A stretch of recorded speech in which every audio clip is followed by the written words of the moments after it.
Nous continuons avec la deuxième histoire dans Luc 7, verset 11 à 19.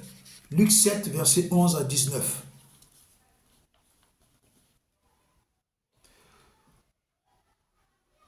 Bien-aimés dans le Seigneur Jésus, Jésus se rendait dans une ville, la ville de Naïm. Alors il était accompagné de ses disciples et une grande foule faisait chemin avec lui.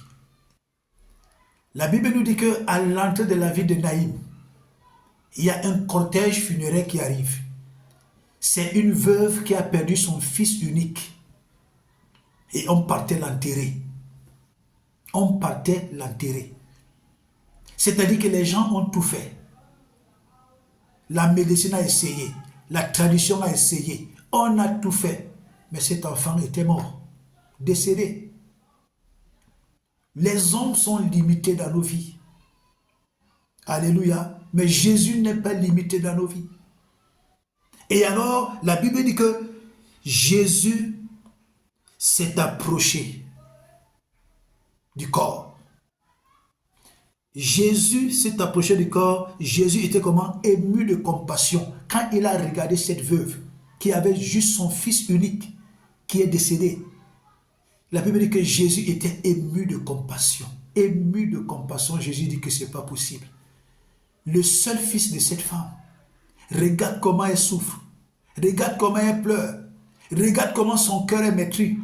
Seul Jésus pouvait voir la peine, la souffrance, la douleur que cette femme, cette veuve pouvait endurer.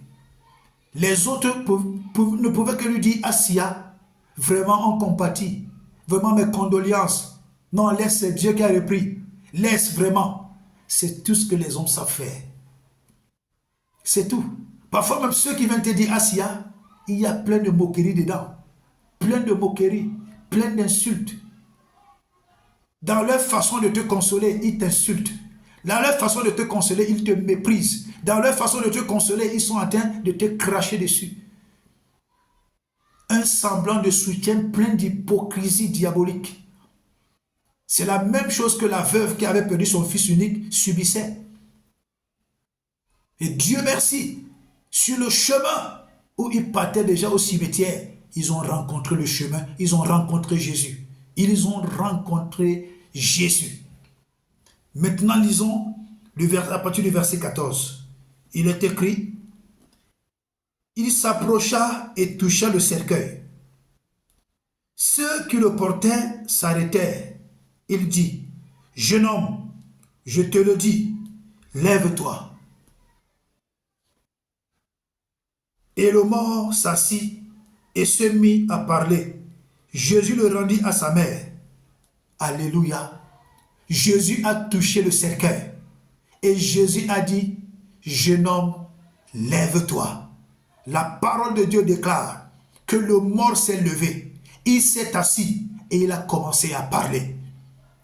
Laisse-moi te dire, mon frère, ma soeur, et toi qui m'écoutes des quatre coins du monde, quelle qu'en soit la mort qui était dans ta vie, quelle qu'en soit la mort qui était dans tes affaires, quelle qu'en soit la mort qui était dans tes activités, quelle qu'en soit la mort qui était dans ta maison, quelle qu'en soit la mort qui avait été mandatée contre toi, Jésus déclare par ma bouche aujourd'hui que cette mort est anéantie, que cette mort est annulée, que cette mort est nulle et sans effet dans ta vie. Au nom tout-puissant de Jésus, au nom tout-puissant de Jésus, je le déclare par la puissance du Saint-Esprit. L'Esprit du Seigneur est sur moi parce qu'il m'a oint. Et je déclare par cette onction que toute mort qui avait été programmée contre toi, je la détruis au nom de Jésus.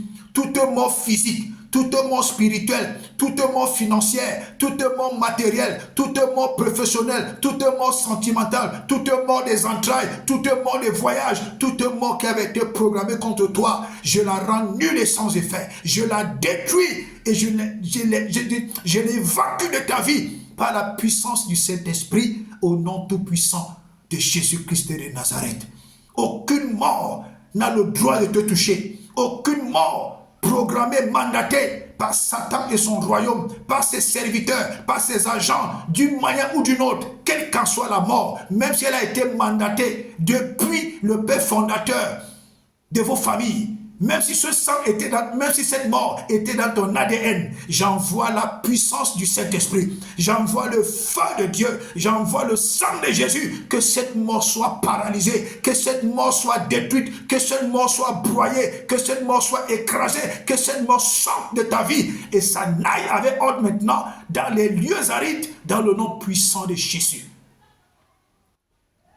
Mon frère, ma soeur, comme Jésus a dit à ce mort, lève-toi. Lève-toi. J'ordonne à ta vie financière de se lever. J'ordonne à ta vie matérielle de se lever. J'ordonne à ta vie professionnelle de se lever. J'ordonne à ta vie sentimentale de se lever. J'ordonne à ton mariage de se lever. J'ordonne à tes projets de se lever. J'ordonne à tes entreprises de se lever maintenant, de recevoir l'onction d'accélération et de commencer à marcher pour la gloire de Dieu dans ta vie. Au nom tout-puissant de Jésus. Alléluia. Rien n'est impossible à Jésus. Rien n'est impossible à Jésus. Rien n'est impossible à Jésus. Partage cette vidéo pour qu'elle fasse du bien à quelqu'un. Au nom puissant de Jésus.